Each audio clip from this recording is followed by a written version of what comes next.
Hello students, in this lecture we will discuss about female reproductive system. इस lecture में हम female reproductive system के बारे में पढ़ेंगे।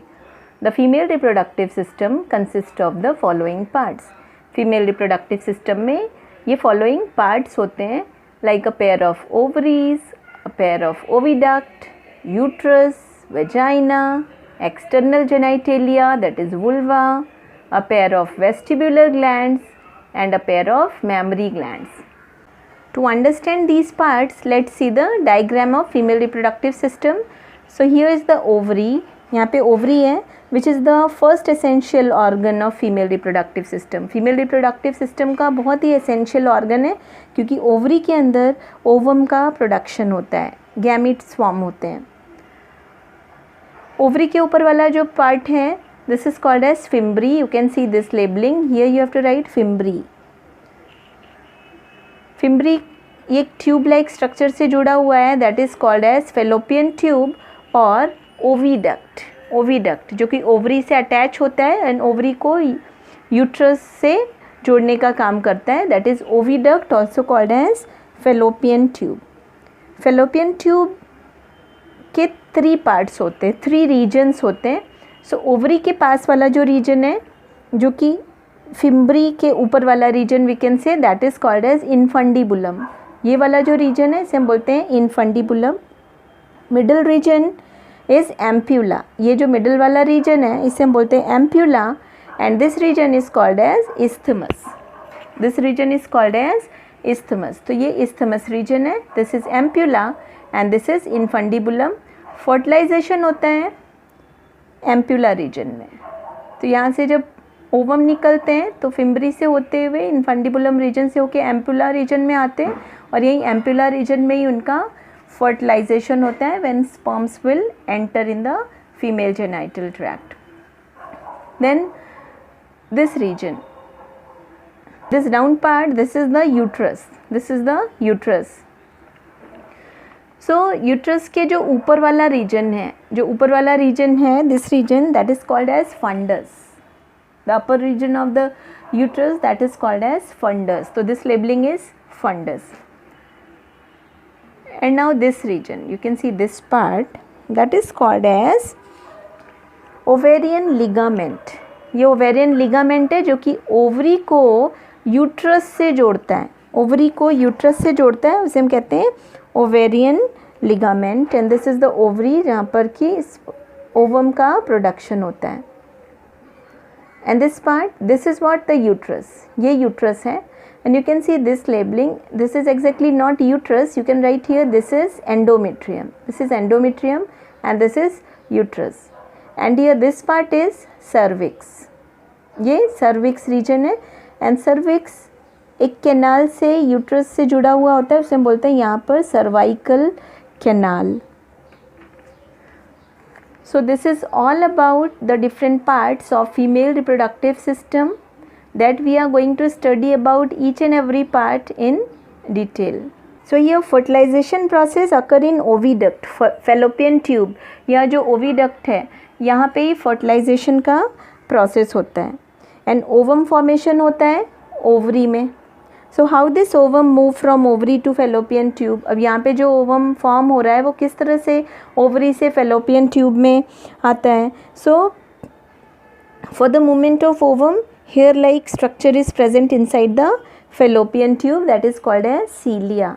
ओवम के मूवमेंट के लिए फेलोपियन ट्यूब में हेयर लाइक स्ट्रक्चर प्रेजेंट होता है, जिन्हें हम सीलिया कहते हैं, और वही ओवम को मूव करने में हेल्प करते हैं. And now this very important part, that is the uterus. Uterus का क्या function है? That is the place for the growth of baby. Baby के growth का place होता है uterus.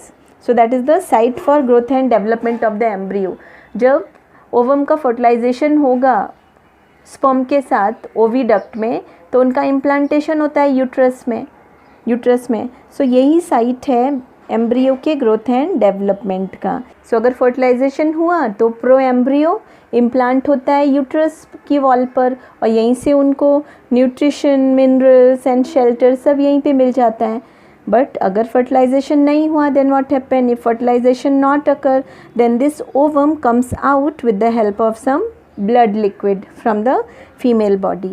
So if in case no fertilization, endometrium wall will split. अगर fertilization नहीं हुआ तो ये जो बीच की लेयर है ये एंडोमेट्रियम वॉल है, ये स्प्लिट हो जाती है and ovum comes out with blood through the vagina. So this is what periodic cycle. So अगर नहीं हुआ तो ओवम ब्लड लिक्विड के साथ वेजाइना के थ्रू बॉडी से बाहर निकल जाते हैं और इसी को हम पीरियोडिक साइकिल कहते हैं, जो कि हम आगे डिटेल में पढ़ेंगे. So this is all about the different parts of female reproductive system that we are going to study about each and every part in detail. So ovary here, which is the very essential part, बहुत ही important part है female reproductive system का. And main function of female reproductive system is what? The formation of ovum. Ovum का formation करना. So ovum का formation कहाँ होता है? Ovary में होता है. So that is why ovary is called as primary female sex organ. Ovary is the primary female sex organ and उनका function क्या है? Production of egg और ovum. Egg का production होता है या ovum का production होता है by the process of oogenesis. oogenesis होता है ovary में and oogenesis process में egg या ovum का formation होता है. Then second function of ovary is female reproductive hormones. ये सीक्रेट करते हैं female reproductive hormones, that is estrogen. Estrogen क्या करता है? मेंस्ट्रुअल साइकिल को कंट्रोल करता है एंड सेकेंडरी सेक्सुअल कैरेक्टर्स को कंट्रोल करता है. Shape of ovary here in this picture you can see this is the ovary. This is the ovary. Shape कैसा है ओवरी का? इट इज सॉलिड, ओवल और आमंड शेप ऑर्गन. सॉलिड होता है, oval होता है एंड आमंड के shape का ऑर्गन होता है and its length is 3 centimetre. 3 centimetre in length. Breadth होता है इसका 1.5 centimetre and thickness is 1 centimetre and its location is the upper lateral part of the pelvic near the kidney.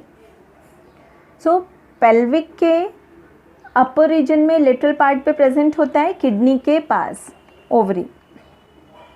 So this female reproductive system, this system is present in the lower part of the abdomen and ovary is present at the lateral part of the pelvic, upper lateral part near the kidney.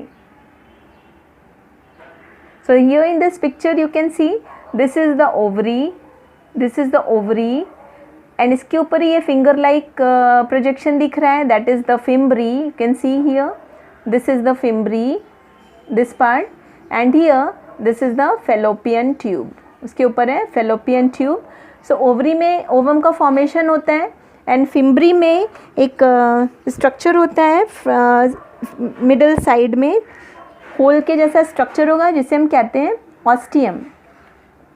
And through the ostium only ovum will enter in the fallopian tube and ampullar region में जाता है तो वहाँ पे ही उनका fertilisation होता है. Each ovary is held in position by ligament by attaching it to the uterus and the abdominal wall. So हर एक ovary, this is the ovary, इनका जो पोजीशन होता है वो अपने पोजीशन पे होते हैं एक लिगामेंट की वजह से. This is the ovarian ligament. ये लिगामेंट इनको अटैच करता है यूट्रस एंड एब्डोमिनल वॉल से. तो this is ovary, this is uterus. So ovary को यूट्रस से ज्वाइन करने के लिए यहाँ पर एक ओवेरियन लिगामेंट होता है जिसकी वजह से ovary is always held in position. The largest of these is the broad ligament formed by a fold of peritoneum. जो ligament है ये peritoneum के fold से मिलकर बना हुआ होता है and that is broad. It holds ovary, oviduct and the uterus to the dorsal body wall. So ligament dorsal body wall के ऊपर ovary, oviduct and uterus को hold करके रखता है. So this is ovary, ये इनका oviduct that is fallopian tube and uterus को hold करके रखता है डॉर्सल बॉडी वॉल पे. The ovarian ligament attaches ovary to the uterus. Ligament ovary को यूट्रस से अटैच करता है and the ovary produce 5 hormones that is oestrogen, progesterone, relaxin, activin and inhibin. So ये 5 हार्मोन्स प्रोड्यूस होते हैं ओवरी से. First is oestrogen. एस्ट्रोजन का फंक्शन है ये क्या करते हैं? They control menstrual cycle and secondary sexual character. So menstrual cycle को फीमेल में और उनके सेकेंडरी सेक्सुअल कैरेक्टर्स को कंट्रोल करते हैं. And next is progesterone hormone. Progesterone hormone pregnancy को मेंटेन करता है. So it prepares the endometrium for the potential of pregnancy after ovulation. So ovulation के बाद एंडोमेट्रियम को प्रिपेयर करता है प्रेगनेंसी के लिए. सो ये प्रेगनेंसी मेंटेन करता है प्रोजेस्टेरॉन हार्मोन. नाउ ये relaxin hormone, it is secreted in the ovary by the corpus luteum. Ovary में कॉर्पस ल्यूटियम से सीक्रेट होता है relaxin hormone. And relaxin level बढ़ जाता है ओवुलेशन के बाद. And relaxin hormone it relax the wall of the uterus and prepare it for the pregnancy. जो यूट्रस की वॉल है उनको रिलैक्स करता है और उनको प्रेगनेंसी के लिए प्रिपेयर करता है. And if a woman does not conceive then level drops until the next cycle. So अगर प्रेगनेंसी नहीं होगा, वुमेन कंसीव नहीं करेगी, तो रिलैक्सिन हार्मोन का जो लेवल होता है वो ड्रॉप हो जाता है नेक्स्ट मेंस्ट्रुअल साइकिल तक. So this is the role of relaxin hormone. Now next is activin. So activin hormone, these hormones or these protein regulators, they play a vital role in regulating FSH. ये FSH को regulate करने में बहुत ही important role play करते हैं. Now next is inhibin. Inhibin hormone that is secreted by granulosa cells. Ovaries में granulosa cells इनको secrete करते हैं which inhibit the secretion of FSH hormone. तो ये इनहिबिन हार्मोन FSH हार्मोन के सिक्रीशन को इनहिबिट करते हैं, इसलिए इन्हें इनहिबिन हार्मोन कहते हैं. सो ये 5 हार्मोन्स हैं जो कि ओवरी में प्रोड्यूस होते हैं एंड बहुत ही इम्पॉर्टेंट रोल प्ले करते हैं. Now let's see about the structure and development of the ovary.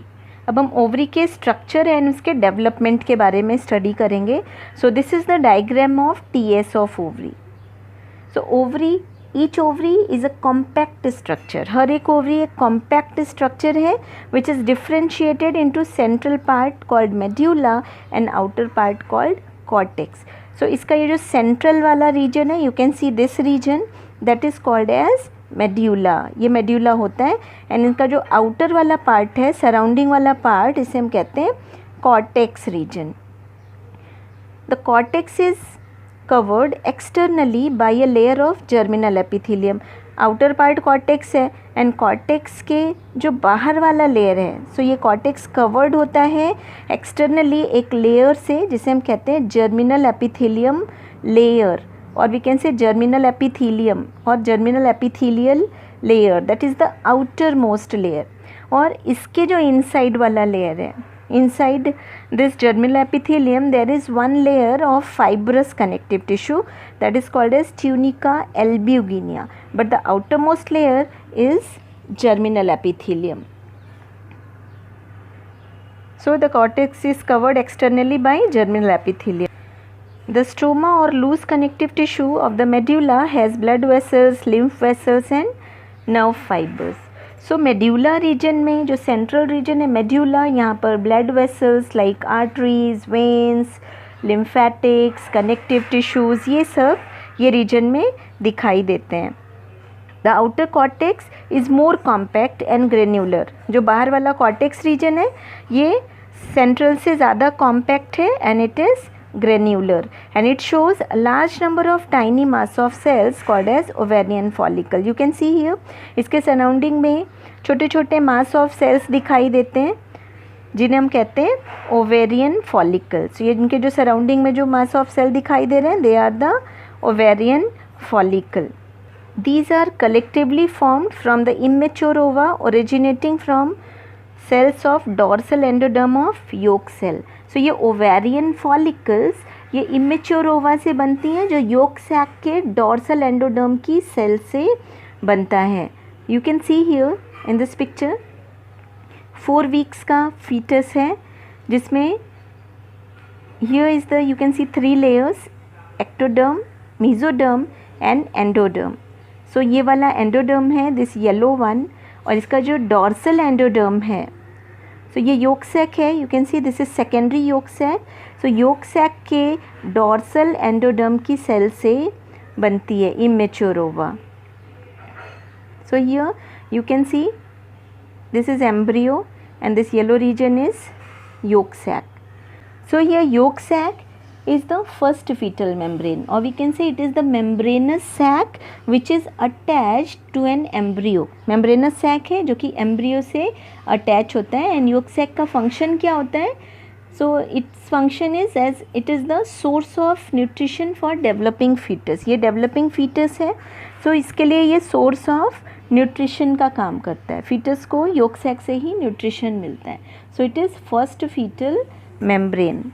The cells migrate to the gonadal ridge during embryonic development and divide mitotically, and now these cells are called oogonia. So ये cells embryo के development के समय gonadal ridge की तरफ पहुँच जाती हैं या migrate हो जाती हैं, और इनमें mitotic division होता है.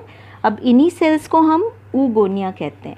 So oogonia is what exactly? It is the immature female reproductive cells that give rise to primary oocyte by mitosis.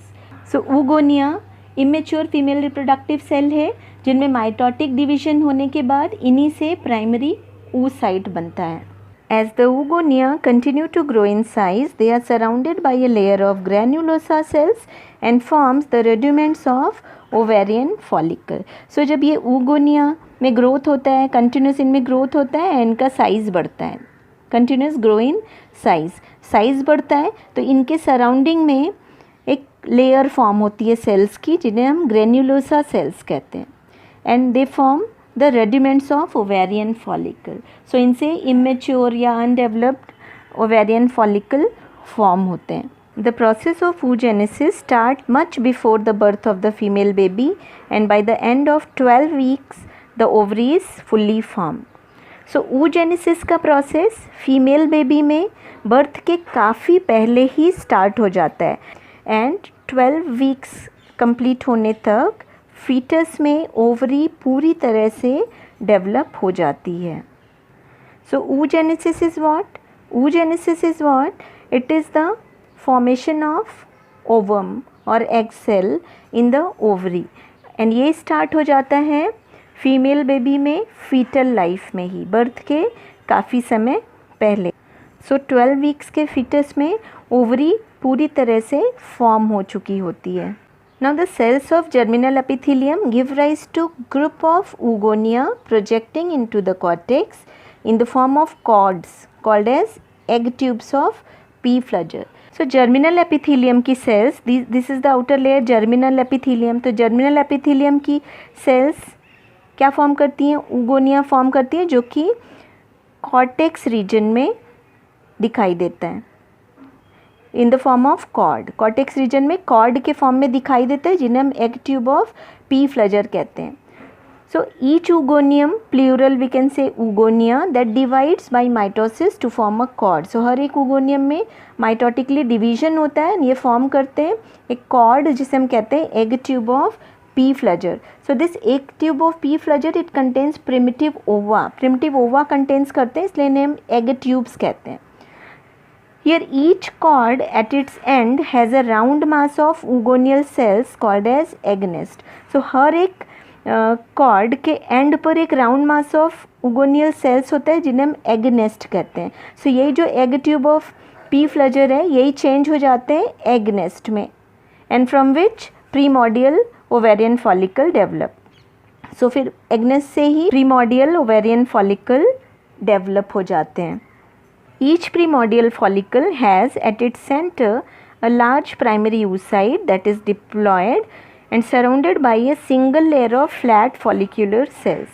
So हर एक प्रीमोडियल फॉलिकल के सेंटर में एक प्राइमरी oocyte प्रेजेंट होता है, large primary oocyte which is diploid and it is surrounded by a single layer of flat follicular cell. You can see ये primordial follicle का diagram यहाँ पे दिख रहा है. सो इसके सेंटर में large primary oocyte is present, ये डिप्लॉयड होता है, and you can see in the surrounding में single layer flat follicular cells present होते हैं. जो सराउंडिंग सेल्स हैं सिंगल है, फ्लैट हैं, इन्हें हम फॉलिक्यूलर सेल्स कहते हैं.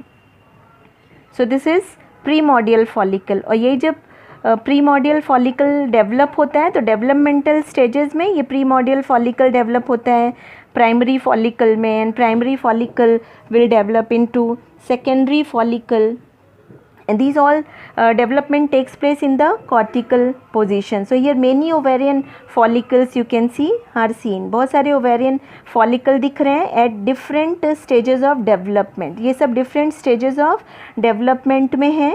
So primordial follicle develop into primary follicle develop into secondary follicle, it develops into tertiary follicle, and then it develops into mature Graafian follicle. Graafian follicle में develop हो जाता है and then after ovulation you can see ovulation के बाद ये secondary oocyte comes out. ये जो बाहर निकलता है 14th डे पे ये सेकेंडरी oocyte होता है.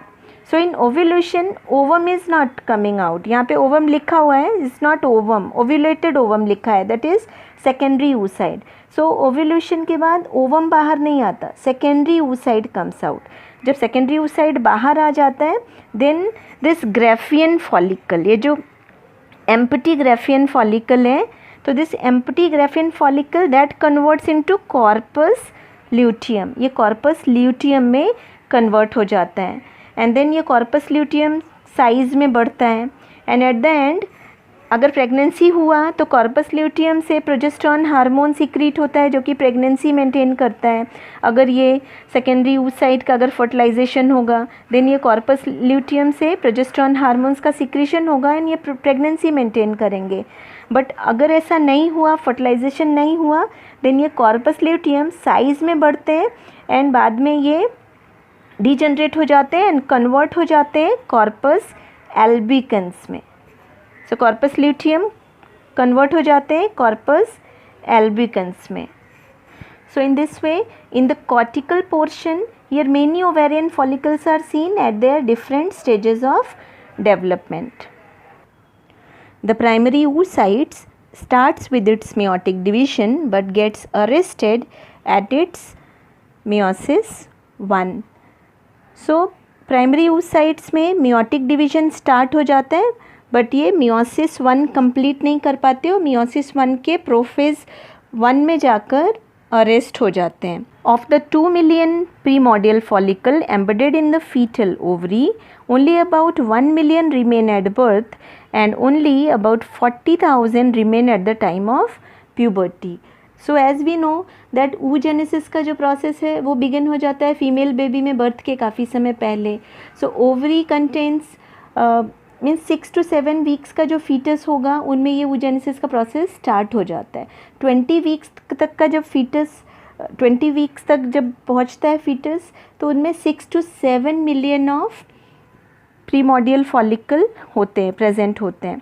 फीटल का जब डेवलपमेंट होता है तो 6 to 7 मिलियन में से बहुत सारे डिस्ट्रॉय हो जाते हैं, डीजनरेट हो जाते हैं. एंड फिर 2 मिलियन जो प्रीमॉर्डियल फॉलिकल है वो भी डेवलपमेंटल स्टेजेस में 2 मिलियन बचते हैं एंड 2 मिलियन प्रीमॉर्डियल फॉलिकल जो हैं वो फीटल ओवरी में एम्बेडेड होते हैं, उनमें प्रेजेंट रहते हैं. फीटस का जब डेवलपमेंट होता जाता है एंड डिलीवरी तक, बर्थ के समय तक फीटस में सिर्फ 1 मिलियन ही प्रीमॉर्डियल फॉलिकल रिमेन रह जाते हैं. 1 मिलियन प्रीमॉर्डियल फॉलिकल रह जाते हैं और बाकी के सब डिस्ट्रॉय हो जाते हैं. एंड ये जो 1 मिलियन है ओनली अबाउट इनमें से 40,000 remain at the time of puberty. So baby के बर्थ के बाद उनके डिफरेंट डेवलपमेंटल स्टेजेस में ये बाकी के भी 1 मिलियन में से बाकी सब डिस्ट्रॉय हो जाते हैं एंड सिर्फ 40,000 रह जाते हैं उनकी प्यूबर्टी एज तक. प्यूबर्टी एज तक सिर्फ 40,000 रह जाते हैं. देन बाकी के डीजनरेट हो जाते हैं and out of these during every menstrual cycle only 1 Graafian follicle reaches to maturity and then ovulation takes place. So ये जो जितने 40,000 रह जाते हैं इनमें से हर एक मेंस्ट्रुअल साइकिल में सिर्फ एक ही ग्राफियन फॉलिकल मेच्योरिटी तक पहुंचता है एंड ओव्यूलेशन होता है उनमें.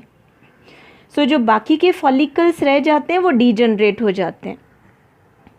The large scale destruction of the primordial follicle during growth is called as atresia. So यहाँ पे बहुत सारे primordial follicle बहुत सारे डिस्ट्रॉय हो जाते हैं, बहुत सारे डीजनरेट हो जाते हैं ड्यूरिंग द ग्रोथ. इसी को हम कहते हैं atresia. So atresia is what? The degeneration of these ovarian follicle. So जितने भी ये ओवेरियन फॉलिकल हैं जो डीजनरेट हो जाते हैं, जो कि which do not ovulate during menstrual cycle, जिनका ओव्यूलेशन नहीं होता मेंस्ट्रुअल साइकिल में. सो इसी को हम क्या कहते हैं? Atresia. So here you can see in this picture, here follicle formation and endowment, and here follicle activation. So in this process here, rapid follicle loss prior to sexual maturity. Sexual maturity के पहले बहुत सारे जो follicles हैं उनका loss होता है, degenerate हो जाते हैं या destroy हो जाते हैं. So that condition is called as atresia. The development of the primordial follicle into mature or Graafian follicle restart with the onset of puberty. So puberty की एज जब स्टार्ट होती है तो उसी समय primordial follicle का डेवलपमेंट होता है. primordial follicle से mature Graafian follicle फॉर्म होता है. So प्रीमोडियल फॉलिकल का डेवलपमेंट स्टार्ट होता है प्यूबर्टी एज में, एंड प्रीमोडियल फॉलिकल ही डेवलप होकर primary, secondary, tertiary and then mature Graafian follicle बनाते हैं. सो ये स्टार्ट होता है प्यूबर्टी की एज में. And during each menstrual cycle only one of the primordial follicle start growing to form the Graafian follicle. तो हर एक मेंस्ट्रुअल साइकिल में ये प्रीमोडियल फॉलिकल में से सिर्फ एक ही प्रीमोडियल फॉलिकल सेलेक्ट किया जाता है जो अरेस्टेड होते हैं मियोसिस 1 प्रोफेज 1 स्टेज में. उनमें से हर एक मेंस्ट्रुअल साइकिल में प्यूबर्टी की एज के बाद एक प्रीमोडियल फॉलिकल सेलेक्ट होता है एंड उन्हीं में डेवलपमेंट होता है एंड वही ग्रो होते हैं, डेवलप होते हैं and mature Graafian follicle form करते हैं. In each cycle alternately one of the two ovaries produce the Graafian follicle. So हर एक menstrual cycle में alternatively कोई भी एक ओवरी से Graafian follicle produce होता है. The first menstrual cycle or menarche begins normally at about 13 years. So जो first menstrual cycle जिसे हम menarche भी कहते हैं, ये start होता है normally female में 13 years की एज में. And menopause means stopping the cycle. Menstrual cycle start होता है, इसे मेनार्च बोलते हैं, स्टार्ट होता है 13 ईयर्स की एज में. एंड मेनोपॉज ये साइकिल जब स्टॉप होती है मेंस्ट्रुअल साइकिल, ये होता है at the age of 45 to 55 years. So 45 के 55 के बीच में ये ईयर्स में मेनोपॉज होता है जहाँ पर मेंस्ट्रुअल साइकिल स्टॉप हो जाती है. So the period in between menarche and menopause that is called as reproductive age of the female. So menarche जब मेंस्ट्रुअल साइकिल स्टार्ट होती है 13 ईयर्स की एज में, मेनोपॉज जब मेंस्ट्रुअल साइकिल स्टॉप होती है 45 से 55 ईयर्स की एज में, और इनके बीच का ही जो पीरियड होता है, the period in between the menarche and menopause, उसी को हम कहते हैं reproductive age of the female. So ये अप्रॉक्सीमेटली कितना होता है? 13 ईयर्स से 45 ईयर्स के बीच में. 13 years to 45 years fill count it is approximately 32 years. So females का रिप्रोडक्टिव एज कितना होता है? 32 years, menarche to menopause. So in this time the female will be producing a maximum of about 416 eggs. So इस period में female में maximum 416 egg produce होते हैं. How 416? Like total उनका रिप्रोडक्टिव एज कितना है? 32. सिर्फ 32. और हर एक ईयर में 13 मेंस्ट्रुअल साइकिल होते हैं. एवरी ईयर 13 मेंस्ट्रुअल साइकिल है. सो हर एक मेंस्ट्रुअल साइकिल में एक प्रीमोडियल फॉलिकल डेवलप होगा ग्राफियन फॉलिकल में और उनमें से सेकेंडरी oocyte निकलेगा. सो टोटल 32 ईयर्स एंड हर एक ईयर में 13 मेंस्ट्रुअल साइकिल्स. इन पूरे रिप्रोडक्टिव एज में 32 into 13 416 eggs. 416 eggs may be released. So इतने एग्स रिलीज होते हैं. So as the reproductive span is approximately 32 years, there are about 13 menstrual cycle per year. Yes. So अगर reproductive span approximately हमें यहाँ पे 32 years दिख रहा है, so around 13 menstrual cycle every year होते हैं. So 32 into 13 416 eggs रिलीज़ होते हैं ये reproductive life span में. So this is all about the structure and development of the ovary. So as we had discussed the primary structure of ovary, which includes the changes seen in a mature ovary primarily in the cortex region. So अभी तक हम लोगों ने primary structure ovary का discuss किया, जहाँ पर कि वेरियस चेंजेस देखा मेच्योर ओवरी में उनके कॉर्टेक्स रीजन में. So in the cortical portion many ovarian follicles are seen. You can see here many ovarian follicles are seen in the cortical portion at their different stages of development, like primary follicle, secondary follicle, tertiary and mature follicle. So these already we had discussed. Now let's discuss about the ovarian histology of a mature female. So अब हम यहाँ mature female की ovary की histology के बारे में पढ़ेंगे. The different stages of development of the oocyte can be seen. So oocyte के different developmental stages यहाँ पर हमें ovary के अंदर दिखाई देते हैं. These changes in the ovary are cyclic, occurring during each menstrual cycle. So ये जो ovary में changes होते हैं ये cyclic होते हैं, जो कि हर एक menstrual cycle के समय दिखाई देते हैं. And it involves maturation of primordial follicle into primary, secondary and Graafian follicle. सो ये जो ओवरी में चेंजेस होते हैं, जो साइक्लिक चेंजेस हैं, इनमें प्रीमॉर्डियल फॉलिकल मैच्योर होते हैं. प्रीमॉर्डियल फॉलिकल से primary follicle, then secondary and then tertiary follicle, और उसके बाद ग्राफियन फॉलिकल फॉर्म होता है. Each primary follicle has multilayered cuboidal follicular cells. So हर एक प्राइमरी फॉलिकल में multilayered cuboidal follicular cells present होते हैं. The stroma cells added theca over the follicle, and stroma के जो cells हैं follicle के surrounding में theca की एक layer add करते हैं, and now it changes into a secondary follicle, and now ये primary follicle change हो जाता है secondary follicle में. Now there is growth of the oocyte and the granulosa cells increase in number. So अब oocyte का growth होता है and granulosa cells के number बढ़ने लगते हैं, and they start producing the hormone estrogen. Then ये granulosa cells हार्मोन सिक्रीट करती हैं एस्ट्रोजन हार्मोन्स. सो अब क्या होता है यहाँ पर, जो मियोटिक अरेस्ट था वो हट जाता है. तो first meiotic division primary oocyte का कंप्लीट होता है एंड सेकेंडरी oocyte फॉर्म हो जाता है. ये जो एस्ट्रोजन हार्मोन है ये सेकेंडरी oocyte को फॉर्म करने में हेल्प करते हैं. So meiotic division is completed. The secondary follicle grows into the Graafian follicle by addition of more follicular cells. So अब जो secondary follicle है वो grow होता है Graafian follicle में. Yes, so Graafian follicle में जब grow होता है तो यहाँ पर कई follicular cells add होते हैं. So as the process of maturation of follicle takes place, they begin to move towards the surface of the ovary. So जब ये follicles का maturation होता है तो ये follicles ओवरी के सरफेस की तरफ मूव करना शुरू कर देते हैं. You can see here. So here the primary follicle, secondary, tertiary and then if will see mature follicle, ये ओवरी के सरफेस पे टच होता हुआ दिख रहा है. तो जब ये मैच्योर होने लगते हैं फॉलिकल्स, सो ओवरी के सरफेस की तरफ मूव होना शुरू हो जाते हैं. The Graafian follicle pressed against the thin wall of ovary giving it a blistered appearance. अब ये जो ग्राफियन फॉलिकल है जो ओवरी के सरफेस की तरफ मूव हो चुका है, अब ये ओवरी के जो थिन वॉल है उनको प्रेस करता है, जिसकी वजह से इनका ब्लिस्टर्ड अपीयरेंस हमें दिखाई देता है. Now the egg is released from the Graafian follicle during ovulation and the remaining part of the follicle changes into temporary endocrine gland called corpus luteum. सो अब क्या होता है, अब एग रिलीज हो जाता है ग्राफियन फॉलिकल से, मेच्योर ग्राफियन फॉलिकल से. ओव्यूलेशन के समय एग रिलीज हो जाता है. जब एग रिलीज हो जाता है तो ये फॉलिकल एम्प्टी हो जाता है एंड ये empty Graafian follicle temporarily change हो जाता है एक एंडोक्राइन ग्लैंड में, जिसे हम कॉर्पस ल्यूटियम कहते हैं, और we can say yellow body.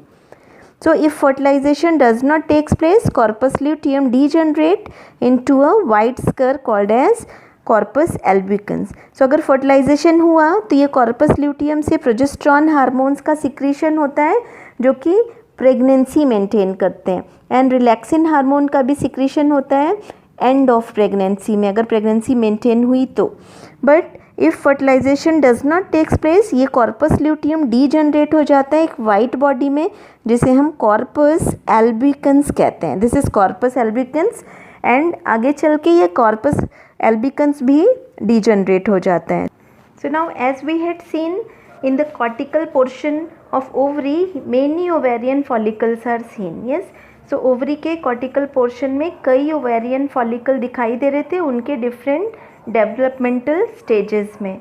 So now यहाँ पर हम concentrate करेंगे इन्हीं ovarian follicles के ऊपर कि how these follicles looks like.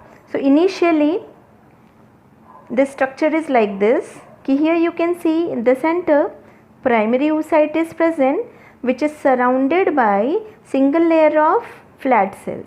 Primary oocyte यहाँ पे सेंटर में प्रेजेंट है जो कि सराउंडेड होता है फ्लैट सेल्स से और इसी स्टेज को हम कहते हैं प्रीमोडियल फॉलिकल.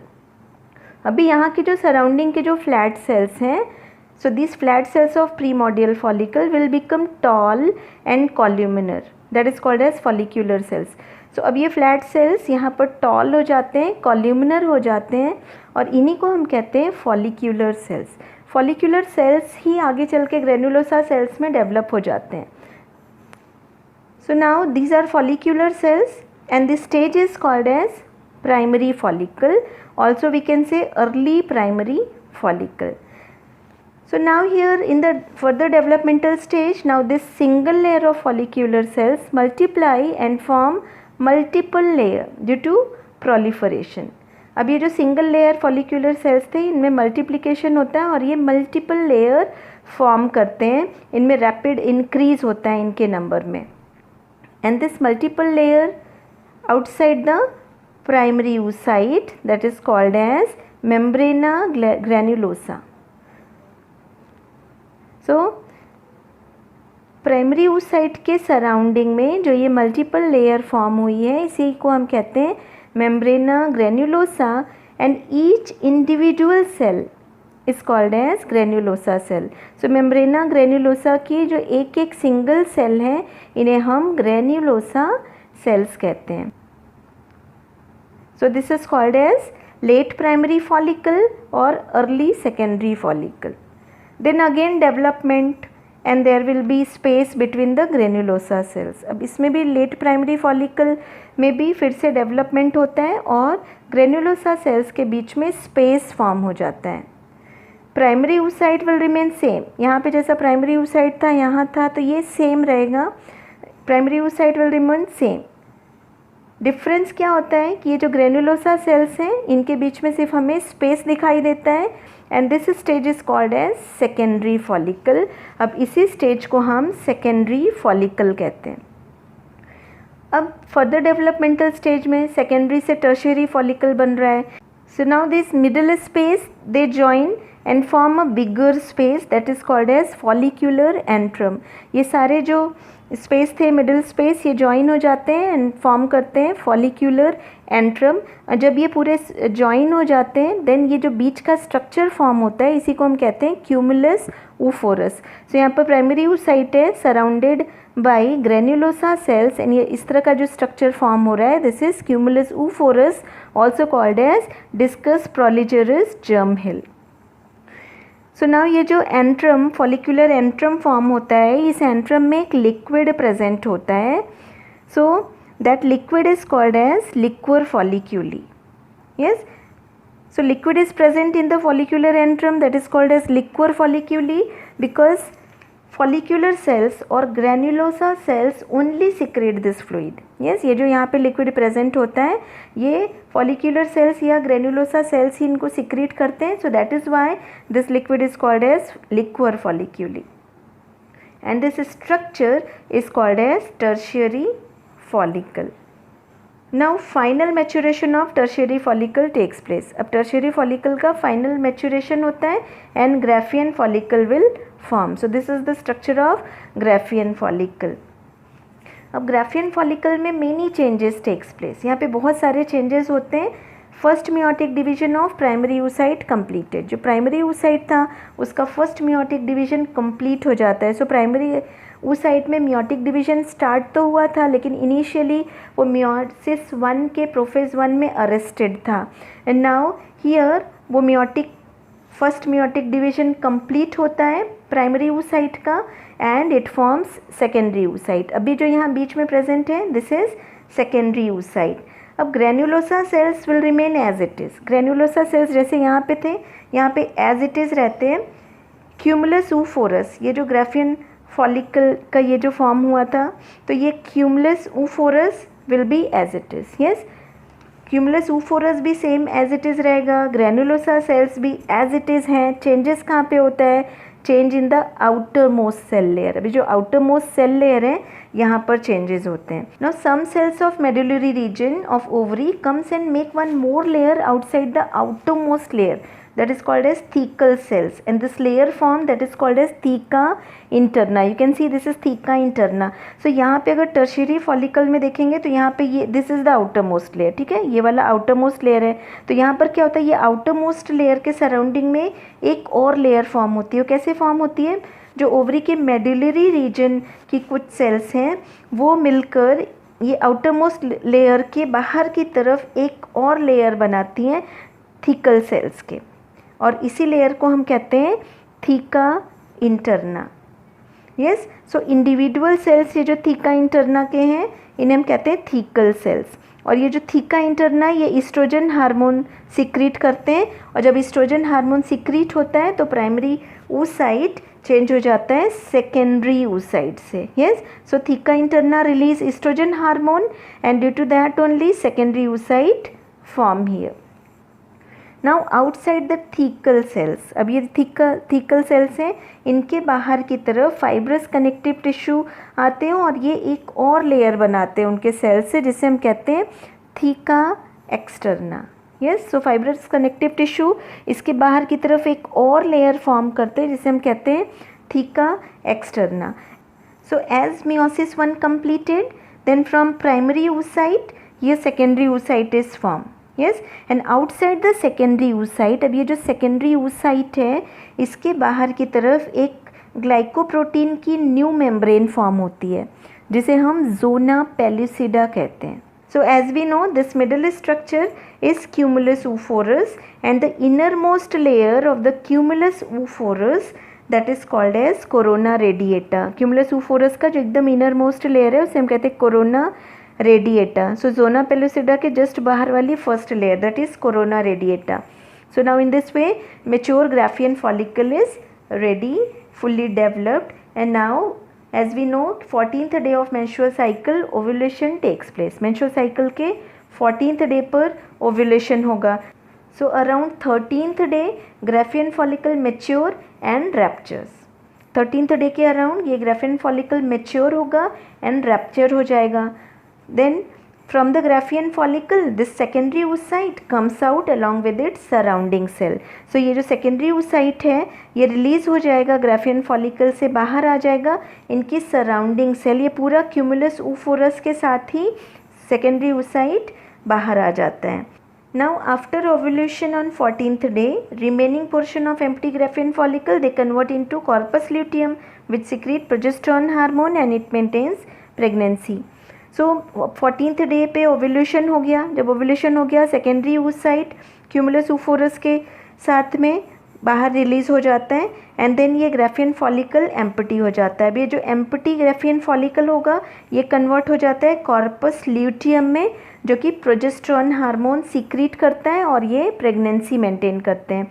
अब ये जो एम्प्टी ग्राफियन फॉलिकल कन्वर्ट हो गई कॉर्पस ल्यूटियम में, सो ये सीक्रेट करते हैं progesterone hormone for next 10 to 12 days. Yes, so corpus luteum 10 to 12 days तक प्रोजेस्टेरोन हार्मोन सीक्रेट करता है। अब in between days if fertilisation takes place then corpus luteum will survive for next 9 months till delivery. So अगर इसके बीच में ये 10 से 12 दिन के बीच में अगर फर्टिलाइजेशन होता है देन ये कॉर्पस ल्यूटियम सर्वाइव कर जाता है अगले 9 months तक, डिलीवरी तक। So if fertilization not happen this corpus luteum degenerate and convert into corpus albicans. अगर फर्टिलाइजेशन नहीं हुआ तो corpus luteum yellow body degenerate हो जाते हैं एंड कन्वर्ट हो जाते हैं वाइट बॉडी में जिसे हम कॉर्पस एल्बिकन्स कहते हैं and eight the and corpus albicans also degenerate. So in this way we had seen about the ovarian histology in detail where we had seen the stages of oogenesis, from the TS of mammalian ovary. So इस तरह से हम लोगों ने ovary की histology detail में study किया, जहाँ पर हमने oogenesis के डिफरेंट स्टेजेस मेमेलियन ओवरी के टीएस में देखा। Now let's discuss about the structure of Graafian follicle. अब हम ग्राफियन फॉलिकल के स्ट्रक्चर के बारे में स्टडी करेंगे। So what is Graafian follicle? As we had seen earlier, it is a fluid-filled structure in the mammalian ovary within which an ovum develops prior to ovulation. Yes, so ये एक fluid-filled structure है mammalian ovary में, जिसमें कि ovum develop होता है ovulation के पहले। So it contains liquid-filled cavity। इसके अंदर ये जो सेंटर में दिख रहा है liquid-filled cavity इसमें present होता है। So it is a mature follicle in ovary that contains liquid filled cavity and it ruptures during the ovulation to release the egg. Yes, so ये mature follicle है। Graafian follicle is the mature follicle जिसमें कि liquid filled cavity present होती है और ovulation के समय ये rupture हो जाता है and इनमें से egg release होता है। So Graafian follicle is a mature ovarian follicle. Graafian follicle एक mature ovarian follicle है। An eccentric secondary oocyte is surrounded by non-cellular layer of zona pellucida secreted by a vitelline membrane of oocyte.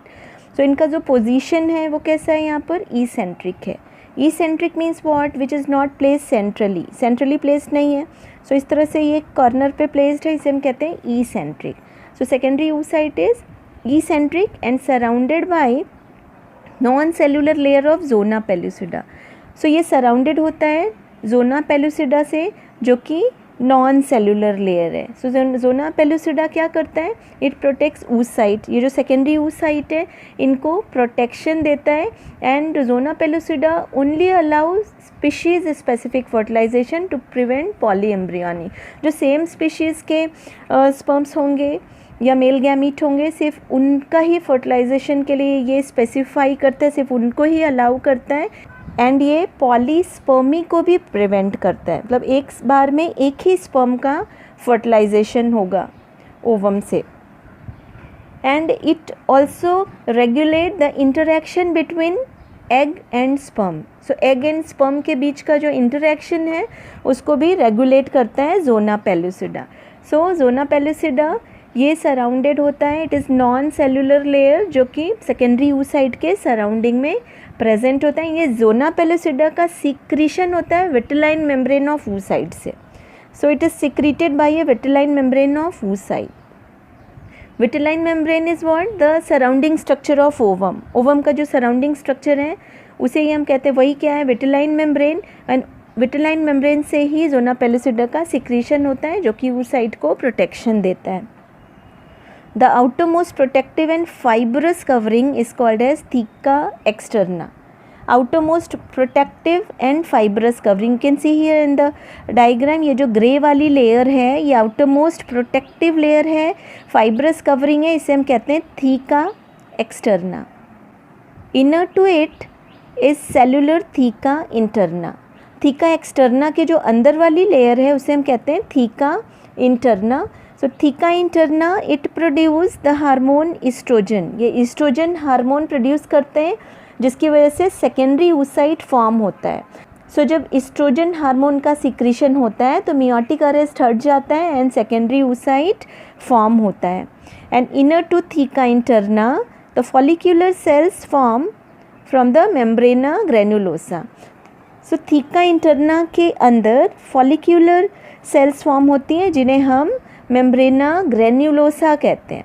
मेम्ब्रेना granulosa और उसके जो individual cells होंगे मेम्ब्रेना granulosa के उन्हें हम कहते हैं ग्रेन्युलोसा सेल्स। सो यहाँ पे इस डायग्राम में ये जो सराउंडिंग में जो येलो रीजन दिख रहा है, yellow region in the surrounding, so this region is what called as membrana granulosa. ये मेम्ब्रेना ग्रेन्युलोसा है और इंडिविजुअल सेल जो मेम्ब्रेना ग्रेन्युलोसा के हैं उन्हीं को हम ग्रेन्युलोसा सेल्स कहते हैं। Now from the membrana granulosa, the cells differentiated into discus proligerus and the corona radiata cells. So membrana granulosa से ही जो इनके सेल्स हैं, ये yellow region you can see they are differentiated into discus proligerus and corona radiata cells. So membrana granulosa के cells differentiate होते हैं discus proligerus and corona radiata cells में. डिस्कस प्रोलिजरस क्या है? ये जो क्यूमुलस ऊफोरस है, ये जो ये सेल का स्ट्रक्चर है, सेकेंडरी oocyte एंड इनके सराउंडिंग सेल ये जो फॉर्म कर रहे हैं स्ट्रक्चर, इसी को हम कहते हैं डिस्कस प्रोलिजरस जर्म हिल. सो मेम्ब्रेना ग्रेन्युलोसा के जो सेल्स हैं डिफरेंशिएट हो रहे हैं डिस्कस प्रोलिजरस में एंड कोरोना रेडिएटा सेल्स में. कोरोना रेडिएटा क्या है? It is the, you can see here, this is the corona radiata which is the inner most layer of cumulus oophorus. Secondary oocyte के surrounding में जो granulosa cell इस तरह से form हो रही है, क्यूमुलस ऊफोरस जैसा स्ट्रक्चर बना रही हैं, और इसका ये जो इनर मोस्ट लेयर है वही क्या है? Corona radiata. So it is differentiated into discus proligerus and corona radiata cells. So cumulus oophorus is the term used for oocyte and surrounding granulosa cells. So oocyte and उनके surrounding granulosa cells, ये जो eccentric secondary oocyte है, इनके surrounding के जो granulosa cells हैं, इन्हीं को combine करके cumulus oophorus फॉर्म होता है. इसी को हम cumulus oophorus कहते हैं. और इसी का जो innermost layer है क्यूमुलस ऊफोरस का, वही कोरोना रेडिएटा है. The fluid filled cavity called antrum lies between oocyte and membrana granulosa. Yes, so जो फ्लूइड फिल्ड कैविटी है, ये जो फ्लूइड फिल्ड कैविटी हमने पहले भी पढ़ा है, इसी को हम कहते हैं एंट्रम या फॉलिक्यूलर एंट्रम. यस, ये secondary oocyte and membrana granulosa के बीच में प्रेजेंट होती है. And it is filled with liquid called liquor folliculi. और ये जो फॉलिक्यूलर एंट्रम है ये फिल्ड होता है एक लिक्विड से, जिसे हम कहते हैं लिक्वर फॉलिक्यूली. क्योंकि ये जो लिक्वर फॉलिक्यूली है या जो लिक्विड यहाँ पर फिल्ड होता है, ये लिक्विड सिक्रीट होता है फॉलिक्यूलर सेल्स या ग्रेन्युलोसा सेल्स से. सो इसलिए इस लिक्विड को हम लिक्वर फॉलिक्यूली कहते हैं. यस, एंड ये जो पूरा कंप्लीट स्ट्रक्चर है, this is what called as Graafian follicle. So now we can conclude the structure of Graafian follicle as it is a structure in the ovary of female mammal consisting of oocyte surrounded by granular follicle cells which enclose a large fluid filled cavity. Yes, so Graafian follicle ऐसा structure है female mammal ovary में जिसमें कि यहाँ पर eccentric oocyte present होता है, secondary oocyte जो कि सराउंडेड होता है ग्रेन्युलर फॉलिक्यूलर सेल से, और इनके बीच में एक बड़ी फ्लूइड फिल्ड कैविटी प्रेजेंट होती है. So this is all about the structure of Graafian follicle. Now here we will discuss about secondary sex organs which contains one pair of fallopian tube, uterus, vagina and a pair of Bartholin's gland. So अब हम यहाँ पर secondary sex organs के बारे में one by one study करेंगे. So first is a pair of fallopian tube. Fallopian tube also known as oviduct और uterine tube. इसे हम oviduct या uterine tube भी कहते हैं. That stretch from uterus to ovary. जो uterus से ovary तक stretch होता है, फैला हुआ होता है, and it is a part of female reproductive system. So fallopian tube female reproductive system का एक part है, and fertilized egg passes through fallopian tube from ovary to uterus. Yes, so जो fertilized egg होता है, egg का fertilization यहाँ ampulla region में होता है. So जब egg का fertilization होता है तो ये इसी fallopian tube के through ही ovary से pass होता है uterus में. So this fallopian tube is long slender tube connect ovary to uterus. ये fallopian tube long slender tube है जो कि इस ovary को uterus से connect करती है. These are a pair of muscular ducts lying horizontally over the peritoneal cavity. ये एक pair of muscular duct है जो कि uterus के दोनों साइड प्रेजेंट होते हैं. One pair of muscular duct है जो कि peritoneal cavity के ऊपर horizontally present होती है. The proximal part of the tube lies close to the ovary and distally it opens into the uterus. Yes, so इसका ये वाला जो infundibulum के साइड वाला जो region है ये proximal part है जो कि ovary के बहुत ही close होता है, ovary के पास होता है, and ये जो इनका distal end है ये open होता है uterus में. So this is uterus. Each tube is 10 to 12 centimetre in length. हर एक ट्यूब लेंथ में 10 to 12 सेंटीमीटर होती है and it is internally lined by ciliated epithelium. इनके अंदर सीलिएटेड एपिथेलियम की एक लाइन प्रेजेंट होती है. It is divided into 3 region. इसमें 3 रीजन्स प्रेजेंट होते हैं. फेलोपियन ट्यूब 3 रीजन्स में डिवाइड होती है, infundibulum, ampulla and isthmus. So you can see this is infundibulum. ये जो ओवरी के साइड वाला रीजन है ये इनफंडिबुलम है. फिर ये मिडल पोर्शन एम्प्यूला है और ये वाला जो रीजन है डिस्टल एंड की तरफ ये दिस इज़ इस्थमस जो कि यूट्रस से जुड़ा हुआ होता है. सो इस तरह से फेलोपियन ट्यूब 3 रीजन्स में डिवाइड होती है. Now let's see infundibulum. So this region of Fallopian tube is present near the ovary. Fallopian tube का ये इनफंडिबुलम रीजन ओवरी के पास प्रेजेंट होता है. The proximal funnel like part with an opening called as ostium. So ये एक proximal funnel like part है Fallopian tube का जिसमें कि एक ओपनिंग प्रेजेंट होती है जिसे हम ऑस्टियम कहते हैं, which is surrounded by many finger like process called as fimbriae. So ostium surrounded होता है कई फिंगर लाइक प्रोजेक्शन से जिसे हम फिम्ब्री कहते हैं. And at the centre of the fimbriae के सेंटर में एक ओपन पोर्शन प्रेजेंट होता है या स्लिट लाइक पोर्शन प्रेजेंट होता है जिसे हम ऑस्टियम कहते हैं. You can see here in the picture. This is the front side of fimbriae. Front side है फिम्ब्री का. इसके सेंटर में एक slit like open portion present होता है and this is only called as ostium. So this is ostium. So when ovarian follicle rupture, the ovum released from ovary. Yes, जब ovarian follicle ovary के अंदर जब rupture होता है so ovum release होता है ovary से and ये ovum जो ovary से release होता है वो आता है uterus में by fallopian tube.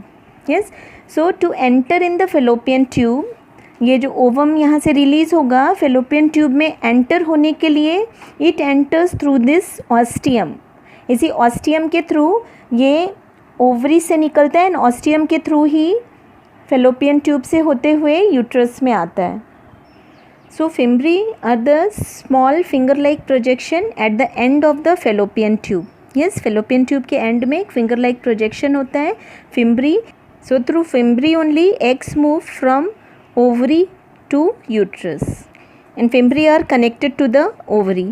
The cilia and the movement of fimbri helps in driving the ovulated egg to the ostium.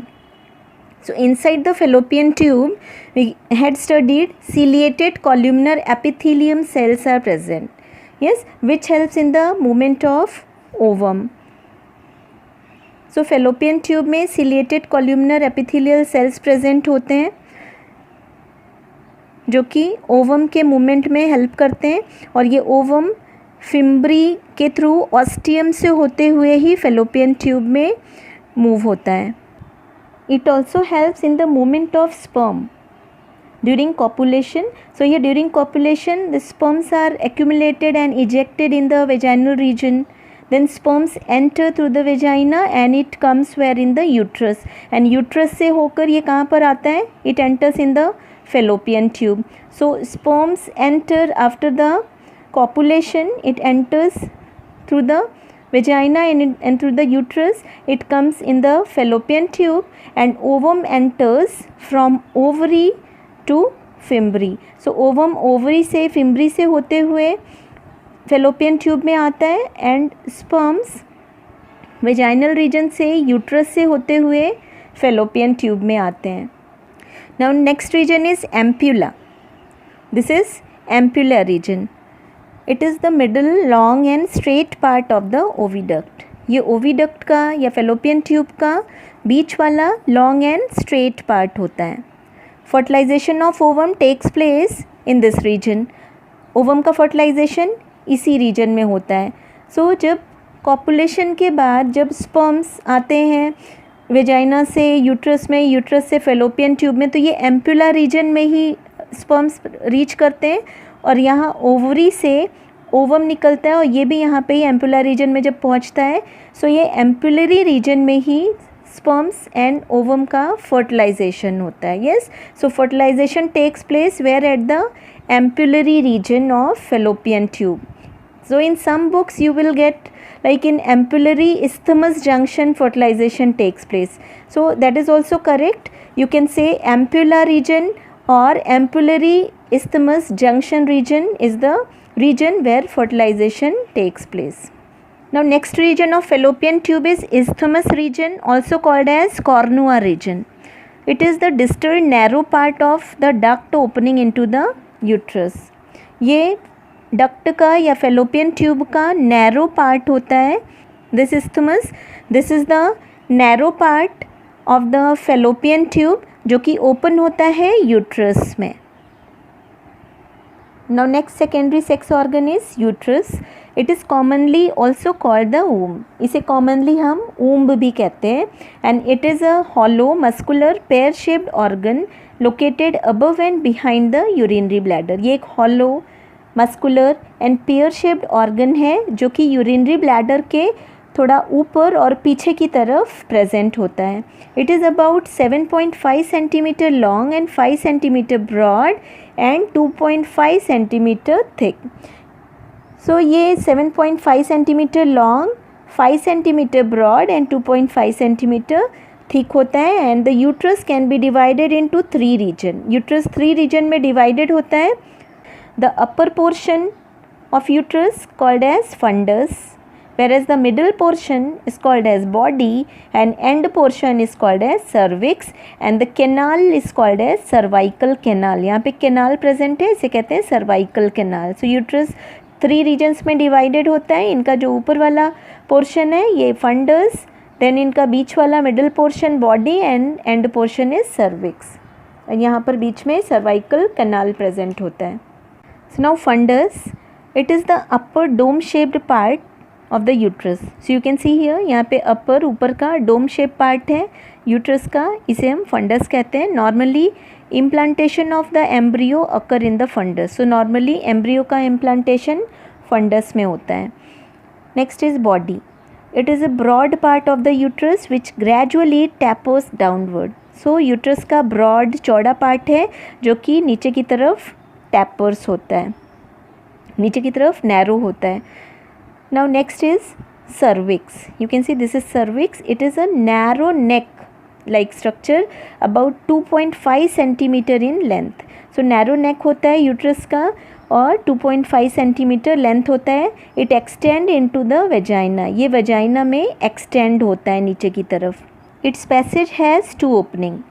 First is internal orifice which is towards the body and second is external orifice which is towards the vagina. So you can see this is internal orifice which is towards the body and this is external orifice which is towards the vagina. This is the vaginal region and this is body region. So this internal orifice is what? It is the aperture between the cervical canal and the uterus body portion. Yes, so cervical canal, this is cervical canal and ये uterus का body portion है. So ये body portion and cervical canal के बीच का जो aperture है इसी को हम इंटरनल ऑरिफिस कहते हैं. Whereas external orifice it is the junction between the cervical canal and vagina. So ये सर्वाइकल कैनाल है और ये वेजाइना है. So cervical canal and vagina के जो बीच का जंक्शन होता है उसी को हम एक्सटर्नल ऑरिफिस कहते हैं. And this cervical canal and vaginal canal, yes, ये सर्वाइकल कैनाल है ये बीच का और ये नीचे वेजाइनल कैनाल है. Together it is called as birth canal. इसी को एक साथ हम बर्थ कैनाल कहते हैं because the development of embryo और baby takes place in the uterus. Yes, embryo या बेबी का डेवलपमेंट यहाँ यूट्रस में होता है and it comes out of the body by passing these canals and इसी कैनाल के थ्रू बेबी का डिलीवरी होता है. So together this cervical and vaginal canal is called as birth canal. Now the uterine wall can be distinguished into 3 layers. ये uterine wall 3 layers में distinguish होता है. Outermost layer is perimetrium, then middle thick muscular layer that is myometrium and innermost layer is endometrium. Here you can see in the picture, yes, outermost layer, that is perimetrium, this is the outermost layer, then middle layer, that is myometrium, you can see this is middle layer, and innermost layer, that is here, this innermost layer, that is endometrium.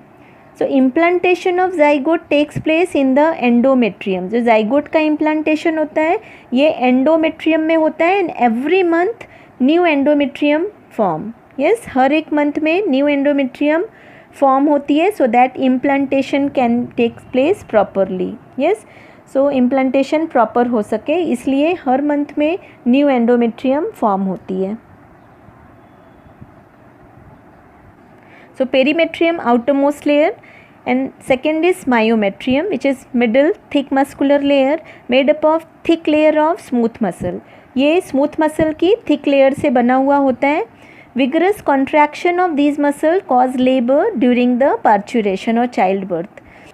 So in muscles के contraction की वजह से ही childbirth के समय labor pain होता है. Now endometrium, और it is also called as mucosal membrane. Endometrium को हम म्यूकोजल मेम्ब्रेन भी कहते हैं, जो कि इनर मोस्ट लेयर है. It is made up of stratified epithelium. So endometrium stratified epithelium की मिलकर बनी हुई होती है. स्ट्रेटिफाइड एपिथेलियम मीन्स कि ये मल्टीपल लेयर ऑफ सेल्स की बनी हुई होती है. यहाँ पे बेसमेंट मेम्ब्रेन के ऊपर कई लेयर्स ऑफ क्यूबॉइडल या कॉल्यूमिनर सेल्स प्रेजेंट होते हैं. The thickness of this layer regularly undergo change in during menstrual cycle. So इस लेयर की जो थिकनेस है वो रेगुलरली चेंज होती है मेंस्ट्रुअल साइकिल में. So every menstrual cycle it starts from new way. हर एक मेंस्ट्रुअल साइकिल में ये नए तरीके से स्टार्ट होती है. So that when fertilised egg और zygote comes in the uterus, then it should attach with the uterine wall properly and implantation takes place properly. Yes, so हर एक menstrual cycle में ये नए तरीके से शुरू होती है, सो दैट जब फर्टिलाइज्ड एग या जाइगोट यूट्रस में आए सो ये यूट्रिन वॉल से प्रॉपरली अटैच हो सके, इनका इम्प्लांटेशन प्रॉपर तरीके से हो सके. It is richly supplied with blood vessels and uterine glands. So blood vessels and uterine glands से इनमें रिच सप्लाई होता है ब्लड का एंड ग्लैंड्स के सिक्रीशन का. This provide nourishment to the developing foetus. So ये डेवलपिंग फीटस को proper nourishment provide करता है. सो डेवलपिंग फीटस को एंडोमेट्रियम वॉल से ही प्रॉपर नरिशमेंट मिलता है. So this is all about the uterus. Now let's see about the uterus cancer. So most of the uterine cancer begin in the layer of cells that forms the lining of the endometrium of uterus. So ज़्यादातर जो uterus में cancer होता है, uterine cancer, ये start होता है ये layer of sales जो फॉर्म करते हैं एंडोमेट्रियम की लाइनिंग. यूट्रस में एंडोमेट्रियम की लाइनिंग फॉर्म करने वाले सेल्स में यहाँ पे मल्टीप्लिकेशन होता है और बहुत सारे ऐसे बंच ऑफ सेल्स यहाँ पे जमा हो जाते हैं. So it can cause uterine cancer और यूट्रस कैंसर. इनका सिम्टम होता है like abnormal bleeding between the periods के बीच में एबनॉर्मल ब्लीडिंग, या फिर वेजाइनल ब्लीडिंग आफ्टर मेनोपॉज के बाद भी वेजाइनल ब्लीडिंग होता है. And abnormal watery, so abnormal watery fluid बाहर आता है वेजाइनल ओपनिंग से. Blood tinge discharge from vagina से ब्लड का डिस्चार्ज बाहर आता है. देन पेल्विक पेन, पेल्विक में रीजन में पेन होता है. So these all are the symptoms of uterus cancer. Now for the detection of this uterus cancer, here pap smear test, biopsy, ultrasound. Uterus cancer के detection के लिए यहाँ पर ये डिफरेंट टेस्ट होते हैं, बायोप्सी या अल्ट्रासाउंड से इनको डिटेक्ट किया जाता है यूट्रस कैंसर. एंड देन इसका ट्रीटमेंट है chemotherapy, radiation and surgical removal of uterus. So chemotherapy होता है या रेडिएशन के थ्रू इनको ट्रीट किया जाता है या फिर यूट्रस को रिमूव कर दिया जाता है सर्जरी के through. So this is all about the uterus and the uterus cancer. Now the next secondary sex organ is vagina. So this is the structure of vagina. There is no glands but the cervical secretion of mucus is received in the vagina. यहाँ पे कोई glands नहीं होते लेकिन जो cervical secretion होता है mucus वो receive होता है vagina में. The opening of the vagina into the vestibule is called as vaginal orifice. So vagina का जो ओपनिंग होता है वेस्टिब्यूल में, उसी को हम वेजाइनल ओरिफिस कहते हैं. So vestibule is what, the depressed portion और the space in the labia minora, that is called as vestibule. और वहाँ पे डिफरेंट एपर्चर होते हैं. सो इसका जो ओपनिंग होता है वेजाइना का वेस्टिब्यूल में, उसी को हम वेजाइनल ओरिफिस कहते हैं. This opening is covered partially by a fold of mucous membrane called as hymen. So vaginal aperture जो होता है, you can see this is vaginal aperture, और ये partially cover होता है एक mucous membrane से, fold of mucous membrane से, जिसे हम hymen कहते हैं. So this is hymen. The vagina act as a passage for menstrual flow as well as birth canal during parturition. So vagina की जो opening है, यहाँ से ही menstrual flow भी pass होता है. So this is the passage for menstrual flow, and parturition के समय, बेबी के बर्थ के समय, ये बर्थ कैनाल का काम करता है. Because the development of embryo और baby takes place in the uterus. Yes, baby का जो डेवलपमेंट होता है वो यूट्रस में होता है, एंड उनका डिलीवरी वेजाइनल कैनाल से होता है. So it is also called as birth canal. So this is all about the accessory sex glands. Now here we will discuss about external genitalia of female reproductive system. यहाँ हम female reproductive system में external genitalia के बारे में study करेंगे. So the external genitalia are the accessory structure of the female reproductive system that are external to vagina. ये external genitalia female reproductive system में accessory structures होते हैं जो कि वेजाइना के बाहर की तरफ प्रेजेंट होते हैं. The external genital organ of female include parts external to the vagina and are collectively called vulva. So external genital organ जो फीमेल का है, इनमें जो पार्ट्स हैं वो वेजाइना के बाहर की तरफ प्रेजेंट होते हैं, एंड कलेक्टिवली इन्हें हम वुल्वा कहते हैं. दैट इज़ द कवरिंग और wrapping. Vulva means the covering और रैपिंग, और also it is called as pudendum. इसे हम प्यूडेंडम भी कहते हैं. And they include the following parts. इनमें फॉलोइंग पार्ट्स प्रेजेंट होते हैं, like labia majora, labia minora, mons pubis, then clitoris and glands within the vestibules. So certain parts are included here. Now first is vestibule. It is a median vertical depression of vulva enclosing the urethral and vaginal opening. So this complete structure is called as vulva. And vulva के जो बीच का जो median vertical depression होता है, इसी को हम vestibule कहते हैं, जिसमें कि दो ओपनिंग प्रेजेंट होती है. This is urethral opening and this one is vaginal opening. So you can see here in the vulva, ये जो बाहर की तरफ lip like fold like structure is present, that is called as labia majora. Labia majora के अंदर एक fold of skin present होता है जिसे हम बोलते हैं labia minora. So labia minora found, it is medial to labia majora. Labia majora के बीच में जो प्रेजेंट होता है उसे बोलते हैं labia minora. And labia minora में ही बीच में if you see here depression is present. Depression portion या जो स्पेस प्रेजेंट होता है लेबिया माइनोरा में, इसी को हम वेस्टिब्यूल कहते हैं. और वेस्टिब्यूल में 2 apertures are present. So you can see here this one and here down this one. So 2 aperture present. The upper aperture, that is external urethral orifice or urethral opening, and lower aperture, that is vaginal aperture or vaginal opening. Now you can see here in the vaginal aperture partially covered membrane is present, that is called as hymen. So ये vaginal aperture में partially covered एक membrane present होती है जिसे हम hymen कहते हैं. Now next is labia minora. So these are another pair of thin folds inner to labia majora with which they merge posteriorly to form the fourchette, while towards anterior end they converge into a hood like covering around the clitoris. So labia minora ये एक thin fold of structure होते हैं जो कि लेबिया majora के अंदर की तरफ प्रेजेंट होते हैं. Here you can see inner and outer lip of vagina. So ये जो आउटर लिप है, outer lip, so that is labia majora, and inner lip that is labia minora. So labia majora के अंदर ये thin fold structure present होता है जिसे हम लेबिया माइनोरा कहते हैं. सो ये जो फोल्ड है, इनर फोल्ड लेबिया माइनोरा, ये पोस्टीरियरली जब जॉइन होते हैं, मर्ज होते हैं, तो ये फॉर्म करते हैं फोरचिटी.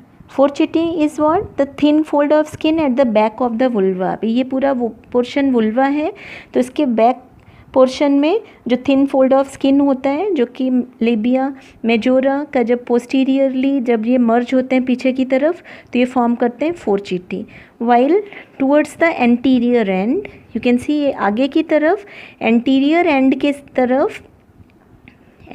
एंड की तरफ they converge into a hood like covering. एक हुड जैसा कवरिंग फॉर्म करते हैं क्लाइटोरिस के सराउंडिंग में. This is clitoris, and clitoris के सराउंडिंग में, उसके अराउंड एक हुड लाइक कवरिंग फॉर्म करते हैं. This is all about labia minora. So labia minora ये लेबिया मेजोरा के मीडियल वाला पोर्शन होता है. So it is found medial to labia majora. Now next is clitoris, a small conical and sensitive projection lying at the anterior end of labia minora. So labia minora ये जो inner fold of skin है, जो labia majora के अंदर की तरफ present है, इसके ऊपर anterior end पर एक conical sensitive projection present होता है, जिसे हम clitoris कहते हैं. Yes, so it lies at the junction of labia minora. ये labia minora के junction पर present होता है clitoris. It has a pair of erectile tissue, the corpora cavernosa, and is homologous to penis. So यहाँ पर one pair of corpora cavernosa ये erectile tissue present होते हैं, and ये penis के homologous होता है.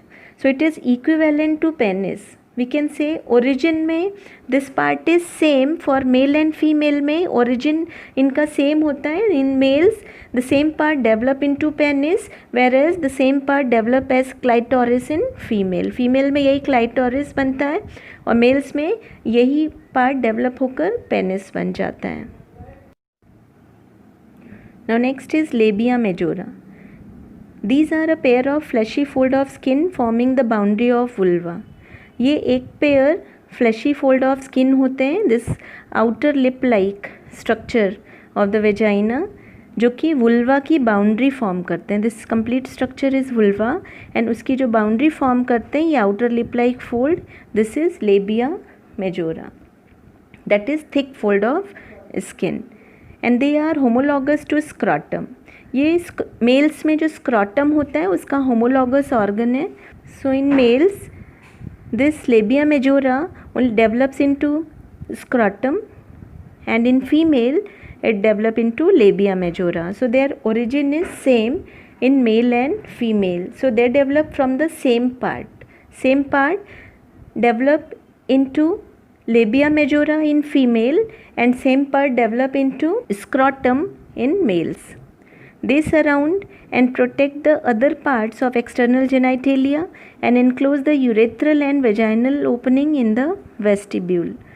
So ये एक्सटर्नल जेनाइटेलिया के अदर पार्ट्स को प्रोटेक्ट करते हैं एंड सराउंड करते हैं. इनके जो भी इंटरनल अदर पार्ट्स हैं उनको प्रोटेक्ट करते हैं एंड सराउंड करते हैं, उनके चारों तरफ प्रेजेंट होते हैं, and they enclose the urethral and vaginal opening in the vestibule. So vestibule में जो यूरेथ्रल एंड वेजाइनल ओपनिंग है उनको भी इनक्लोज करते हैं. Now next is mons pubis. So it is a fleshy elevation above the labia majora. तो labia majora के ऊपर की तरफ जो फ्लैशी एलिवेशन पार्ट है इसी को हम मॉन्स प्यूबिस कहते हैं. The mons pubis and outer part of labia majora shows pubic hairs. So mons pubis ये वाला एरिया एंड जो लेबिया मेजोरा ये जो आउटर लिप लाइक फोल्ड है, इनका जो आउटर पार्ट है ये पूरे रीजन में प्यूबिक हेयर प्रेजेंट होते हैं. So fatty tissue covered by skin and pubic hair. So ये जो रीजन है ये क्या है, फैटी टिश्यू का रीजन है जो कि कवर्ड होता है प्यूबिक हेयर से. So these are the parts of external genitalia. Now let's see about the accessory glands, also called as vestibular glands or Bartholin's gland. It is a pair of gland homologous to the bulbourethral or corpus gland of the male. So ये एक pair of glands होते हैं जो कि males में corpus या bulbourethral glands के homologous होते हैं. Yes, so same part develop होता है males में corpus gland में and females में यही develop होता है vestibular या Bartholin's gland में. they open into the vestibule and release a lubricating fluid. So ये vestibule में open होते हैं and एक lubricating fluid को release करते हैं. So in this picture you can see here this is vaginal aperture, and at the either both side of this vaginal aperture 2 more opening is found. So here you can see vaginal aperture के दोनों side में 2 more openings are found, and that opening are the opening of Bartholin's gland. और ये जो opening है ये Bartholin's gland की opening है. So the duct of the Bartholin's gland, and यहाँ से कुछ secretion होता है and this secretion neutralize the internal environment from the acidic. So vaginal aperture के जो अंदर का environment होता है ये acidic होता है, और इन glands का जो secretion होता है ये acidic environment को neutralize कर देता है. So ये vestibular glands open होते हैं vestibule में and lubricating fluid release करते हैं जो कि lubrication का काम करता है, and जो इनका secretion होता है ये वेजाइना के अंदर का जो इंटरनल एसिडिक एनवायरनमेंट है उनको न्यूट्रलाइज करता है. So this is all about the external genitalia and accessory और वेस्टिबुलर और Bartholin's gland. Now here we will discuss about memory glands. यहाँ हम मेमरी ग्लैंड्स के बारे में डिस्कस करेंगे. तो मेमरी ग्लैंड ऐसे ऑर्गन हैं जो फीमेल मैमल में प्रेजेंट होते हैं जहाँ से मिल्क का सिक्रीशन होता है यंग वंस के सस्टेनेंस के लिए. So these are the exocrine glands and are enlarged and modified sweat glands. So ये mammary glands exocrine glands होते हैं जो कि enlarged and modified sweat glands होते हैं. So sweat glands ही modified होकर mammary glands form करते हैं. Sweat glands are present on the skin. Yes, तो skin से sweat release होता है. Whereas these modified sweat glands are the mammary glands, यहाँ से मिल्क का सिक्रेशन होता है, मिल्क रिलीज होता है. So this memory glands they are arranged in organ such as breast in primates. Primates में ये जो मेमरी ग्लैंड्स हैं इन्हें हम ब्रेस्ट कहते हैं. For example like humans, chimpanzee, monkeys. So इनमें मेमरी ग्लैंड्स प्रेजेंट होते हैं जहाँ से मिल्क का प्रोडक्शन होता है, मिल्क रिलीज़ होता है, एंड इसी मिल्क पर उनके जो यंग वंस हैं, बेबीज़ हैं, वो फीड करते हैं. Whereas if you'll see in other animals like female cattle, sheep, goat, horse and related जो उनके animals हैं उनमें जो mammary glands हैं उन्हें हम udder कहते हैं. Whereas in some other animals like dogs and cats, yes, उनमें जो mammary glands हैं large and pendulous breast present होते हैं dogs and cats में. So उनके mammary glands को हम dugs कहते हैं. So it is directed by the hormonal guidance. तो ये मेमरी ग्लैंड्स में जो भी इनका फंक्शन है ये हार्मोन्स के गाइडेंस में होता है. So mammary glands are the accessory organ of female reproductive system for production and release of milk after parturition. Female reproductive system में मेमरी ग्लैंड्स एसेसरी ऑर्गन्स हैं जहाँ पर पार्चुरेशन के बाद मिल्क का प्रोडक्शन होता है एंड मिल्क रिलीज होता है. Parturition is what the delivery of the baby और birth of the baby. So baby के बर्थ के बाद मिल्क प्रोड्यूस होता है मेमरी ग्लैंड्स में एंड रिलीज होता है. Now development of mammary glands occur at puberty under the influence of oestrogen and progesterone hormone. So mammary glands का development start होता है प्यूबर्टी की एज में एस्ट्रोजन एंड प्रोजेस्टेरॉन हार्मोन्स के influence में. सो मेमरी ग्लैंड का जो फंक्शन है that is regulated by hormones as the sweat glands modified according to the hormonal stimulation, and then development of mammary gland takes place at the puberty age. So at puberty, increasing level of estrogen that stimulate the development of glandular tissue in the female breast. Yes, so puberty के age में estrogen का level बढ़ जाता है जो कि glandular tissue के development को stimulate करता है female breast में. This mammary glands are also called as breast, and this estrogen hormone is secreted from the ovary. ovary में ग्राफियन फॉलिकल से estrogen हार्मोन का सिक्रीशन होता है, and estrogen also cause the breast to increase in size. yes, ये breast के size increase करने में help करता है. and this progesterone hormone which is released during the pregnancy from the corpus luteum, and it stimulate the development of duct system. You can see here in this section view of mammary gland, ये various duct system is present like mammary ducts and lactiferous ducts. So ये duct system के development को stimulate करते हैं progesterone hormone, and during pregnancy these progesterone hormones enhance further development of mammary glands. So pregnancy के समय progesterone hormone mammary glands के further development को enhance करते हैं. Now next hormone is lactotropic hormone, also called as LTH or prolactin hormones. So these hormones helps in development of lactiferous tubules during pregnancy. So prolactin hormone from the anterior pituitary, इनका secretion होता है anterior pituitary gland से, और ये stimulate करते हैं milk के production को with in the glandular tissue. तो इनकी वजह से ही मिल्क प्रोड्यूस होता है ग्लैंडुलर टिश्यूज़ में. So this prolactin hormone they help in the development of lactiferous tubules during the pregnancy. Pregnancy के समय प्रोलैक्टिन हार्मोन्स लैक्टिफेरस ट्यूब्यूल्स के डेवलपमेंट में हेल्प करते हैं, और इन्हीं लैक्टिफेरस ट्यूब्यूल्स में मिल्क का प्रोडक्शन होता है. The mammary glands are a pair of rounded structure present in the subcutaneous tissue of the anterior thorax in the pectoral region from 2nd to 6th rib.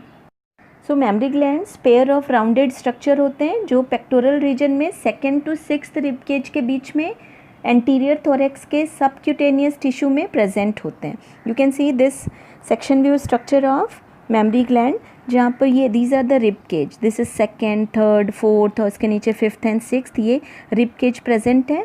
तो इन्हीं rib cage के बीच में ये region में ही mammary gland present होते हैं. ये जो बीच में ये वाली बोन है दिस इज स्टर्नम बोन, और इसी के सराउंडिंग में यहाँ पर 2nd से 6th रिब केज के बीच में ये दोनों साइड में मैमरी ग्लैंड्स प्रेजेंट होते हैं. तो स्टर्नम बोन को हम ब्रेस्ट बोन भी कहते हैं.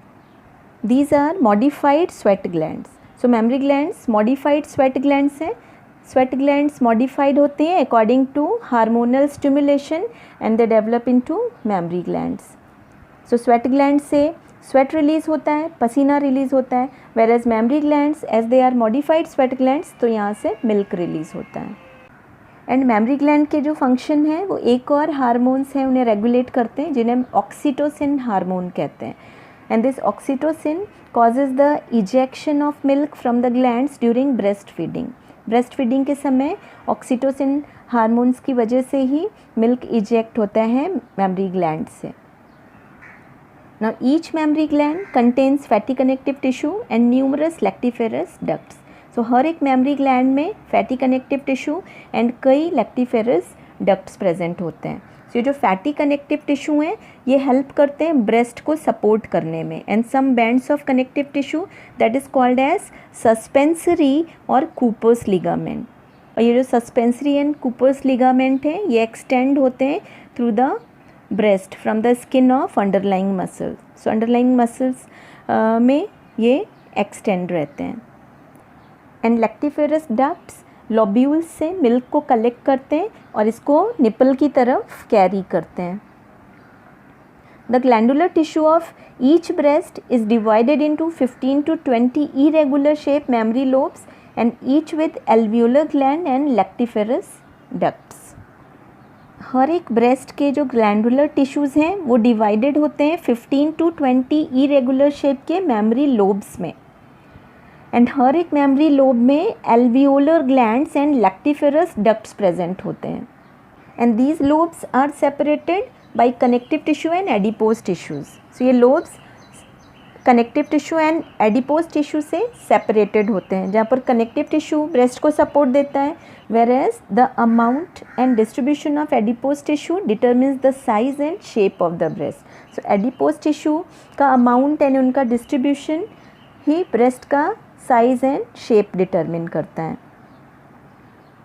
Alveolar glands secrete milk which is stored in the lumen of alveoli. Alveolar gland से मिल्क का सिक्रीशन होता है जो कि स्टोर होता है alveoli के ल्यूमन में. And the alveoli opens into mammary tubules. Alveoli open होते हैं mammary tubules में. And then the tubules of each lobe join to form mammary ducts. सो हर एक लोब के ट्यूब्यूल्स जॉइन होते हैं एंड फॉर्म करते हैं mammary ducts. And mammary duct से ही मिल्क का सिक्रेशन होता है. So mammary ducts are enlarge sweat glands. Many mammary ducts join to form a wider mammary ampulla. So कई मेमोरी डक्ट्स जॉइन होते हैं एंड फॉर्म करते हैं वाइडर मेमोरी एम्प्यूला, जिसे हम लैक्टिफेरस साइनस भी कहते हैं, which is connected to lactiferous ducts. और ये लैक्टिफेरस साइनस कनेक्टेड होता है लैक्टिफेरस डक्ट से। सो ये आगे की तरफ निपल के पास ये लैक्टिफेरस डक्ट्स है और इनके पीछे का ही थोड़ा सा ये broad region. So this is lactiferous sinus, also called as mammary ampulla. So जो लैक्टिफेरस डक्ट्स हैं वही एनलार्ज होकर फॉर्म करते हैं lactiferous sinus. Yes, this is lactiferous ducts और इनके पीछे ही ये एनलार्ज पार्ट होता है, ये होता है लैक्टिफेरस साइनस, जो कि सर्व करते हैं एज अ मिल्क रिजर्वॉयर। ये मिल्क रिजर्वॉयर की तरह काम करते हैं। So many memory ducts join to form a wider memory ampulla that is also called as lactiferous sinus and which is connected to lactiferous duct. So ये lactiferous sinus connected होते हैं lactiferous duct से. These converge towards the nipple located near the tip of the breast. And ये सारे tubules and ducts का location nipple की तरफ होता है, ब्रेस्ट के निपल की तरफ होता है. And this nipple is surrounded by a dark brown coloured pigmented area. एक सर्कुलर पिगमेंटेड एरिया प्रेजेंट होता है. ये टिप को निपल कहते हैं. इसके सराउंडिंग में जो डार्क ब्राउन पिगमेंटेड एरिया है that is called as areola. And this areola keep the nipple moist during the breast feeding. Breast feeding के समय निपल को मॉइस्ट रखता है. So here you can see this is the section view of mammary gland and here is the flow chart where you can see the tubules and ducts are arranged in systematic manner. और इस तरह से अगर diagram के साथ में ये flow chart पढ़ेंगे so easily you can remember the internal parts of the mammary glands and their function. So here you can see these are the ribs. So second, third, fourth, fifth and sixth ribs के बीच के ही reason में यहाँ पर mammary glands present होते हैं. And two ribs के बीच में ये जो मसल्स बिटवीन द रिब्स हैं that is called as intercostal muscles. ये इंटरकोस्टल मसल्स प्रेजेंट होते हैं रिब्स के बीच में. And here this is pectoralis major muscle.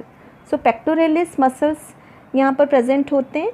इसके अंदर की तरफ these are called as chest muscles which are present each side of sternum. ये स्टर्नम के दोनों साइड में प्रेजेंट होते हैं. यहाँ पे स्टर्नम होता है तो स्टर्नम को ब्रेस्ट बोन कहते हैं और स्टर्नम के दोनों साइड में पेक्टोरलिस मसल्स प्रेजेंट होते हैं.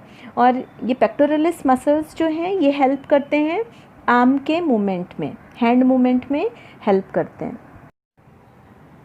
ये you can see this is fat. So memory gland के बाहर के रीजन में यहाँ पे फैट प्रेजेंट होता है जो कि मेमोरी ग्लैंड का शेप एंड साइज डिटरमिन करता है. इसके अंदर you can see here memory lobes are there. So these are memory lobes.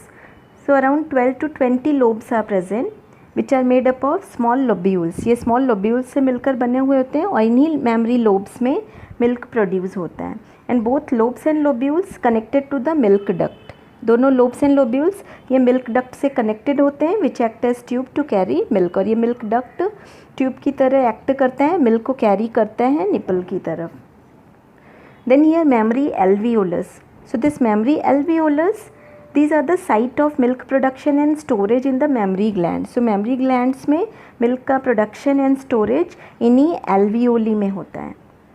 So mammary alveoli ये group में cluster होते हैं जिन्हें memory lobules कहते हैं. Yes, and lobules milk को drain करते हैं through the lactiferous ducts. lactiferous duct से ये lobules milk को drain करते हैं nipple की तरफ. Then mammary alveoli के बाद आते हैं mammary टिब्यूल्स. सो मेमोरी एल्वियोली में मिल्क का प्रोडक्शन होता है एंड स्टोरेज होता है. एंड यही मिल्क मेमोरी टिब्यूल से होकर आता है मेमोरी डक्ट में. मेमोरी डक्ट में आ जाता है एंड देन मेमोरी डक्ट यहाँ से मिल्क का सिक्रीशन करते हैं. So mammary ducts are what? They are enlarge sweat glands. Mammary ducts enlarge sweat glands होते हैं जहाँ से मिल्क का सिक्रीशन होता है. एंड देन मेमोरी डक्ट से मिल्क आता है मेमोरी एम्प्यूला में. That is also called as lactiferous sinus. So ये जो लैक्टिफेरस डक्ट्स हैं, ये जो आगे की तरफ लैक्टिफेरस डक्ट्स हैं, ये इनका ही एनलार्ज फॉर्म होता है ये लैक्टिफेरस साइनस जो कि लैक्टिफेरस डक्ट्स के पीछे प्रेजेंट होता है. सो ये एम्प्यूला को ही हम लैक्टिफेरस साइनस भी कहते हैं, which act as the reservoir for the milk. So ये मिल्क के रिजर्वॉयर की तरह हेल्प करता है. देन दिस मेमोरी डक्ट, ये mammary duct these are responsible for the delivery of the milk to the surface of the skin of nipple. ये milk की delivery ये स्किन के सरफेस पे या निप्पल के सरफेस पे मिल्क का डिलीवरी करने में हेल्प करता है. And this lactiferous ducts are also called as memory ducts. इन्हें हम मेमोरी डक्ट्स या फिर गैलेक्टोफोर्स भी कहते हैं, जो कि ओपन हो जाता है निप्पल में. एंड निप्पल के surrounding area you can see this is the areola, that is the dark pigmented area, जो कि ब्रेस्ट फीडिंग के समय निप्पल को मॉइस्ट रखता है. If we'll see this diagram and this flow chart simultaneously, easy way में you can remember it. Yes, here you can see alveoli, then mammary tubules. यहाँ पे मिल्क का प्रोडक्शन हुआ, mammary tubules से mammary ducts में आता है, mammary duct से mammary ampulla, ampulla से lactiferous duct and then open into the nipple.